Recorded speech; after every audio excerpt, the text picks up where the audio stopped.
Okay, so now we're on the important terms slide. So before we get to tokens, I want you to understand some important terms. The entire concept of token economies is based on reinforcement. So if you'll refer to your handout, you'll see that reinforcement is the idea that a particular consequence immediately following a particular behavior will result in an increased likelihood of that particular behavior occurring in the future. Now, that sounds really wordy and needlessly complicated, but it's actually very straightforward, and I'll explain with some examples. You'll see you have two blanks on your handout, and those represent the two basic types of reinforcement that we'll be discussing today. Those are positive reinforcement and negative reinforcement.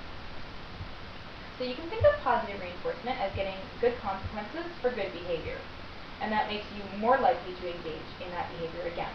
So if you think of a child doing your chores, and mom pats them on the back for a job well done, that child will be more motivated to do a good job in the future. So can you think of any other examples of positive reinforcement? Is that like getting a raise for working really hard at work and doing a good job? That's excellent. That's a really great example of positive reinforcement. Another one that we could use is getting fit and in shape, doing exercise you enjoy. By getting fit, you're rewarding the exercise behavior. So negative reinforcement, on the other hand, in contrast, is often confused with punishment, but that's not actually the case.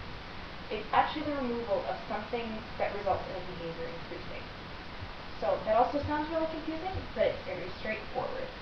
So if an office plays really aversive, loud music during work time, and that makes it hard to be productive.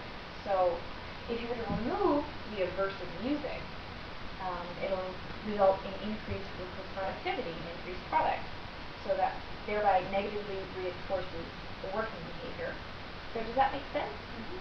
Can you think of any other examples? Would that be like you work really hard at work one day and you finish all your projects ahead of schedule so they let you go home early? Is that like that? That's a really great example of negative reinforcement. Another one we could think of is getting assigned less homework is you're on good behavior that day at school.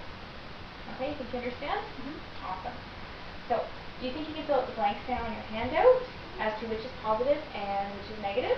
Okay, so positive then would be positive reinforcement is the process in which delivering a certain consequence contingent to a behavior increases the likelihood of that behavior occurring in the future.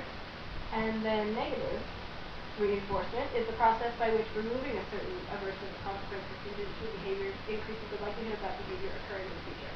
Okay, that's awesome. You got it. Great job. Okay, so the next up on our slide is the tangible object or activity that reinforces behavior is called the reinforcer. And there are two different basic types.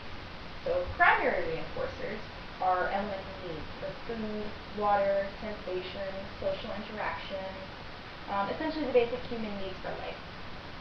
Secondary reinforcers are things that are used to acquire primary reinforcers. And you're going to want to direct your attention to your handout now. Money is an excellent example of a secondary reinforcer. But tokens are also secondary reinforcers because they're used to act as primary reinforcers. So I'll explain a little bit more about this later. So next up on our slide is satiation and deprivation, which are very simple concepts. It all comes down to how motivated you are. When you've had your fill of something pleasant, let's say something like chocolate, you won't really be motivated to work for more of it as a reward. Now, if you haven't had it in a while, so that you're deprived, and if you're offered that as a reward for hard work, you're much more motivated to work hard for that chocolate. So that's good incentive. So let's move quickly through schedules for delivering reinforcement. You can keep it continuous, or that is that you're rewarding good behavior each and every single time that it occurs. Or you can make it variable, so that you're rewarding rather unpredictably or unexpectedly. So there are pros and cons to each method, but continuous reinforcement is really best applied when a learner is first acquiring a skill, and so that you can reward each and every successive attempt, and then that way the learner is catching on more quickly to what you're wanting them to do. Variable schedules are more appropriate when the learner is already fairly capable, and the unexpected reinforcement keeps them motivated to do the good work because they never know when they're going to get that reward, so they keep working towards it. You can also vary reinforcement by time, so that sometimes you're rewarding every set period of time, or over random periods of time, assuming, of course, that correct behavior is occurring during that particular interval. So do you understand everything so far? Mm-hmm. All these definitions are on the handout for your future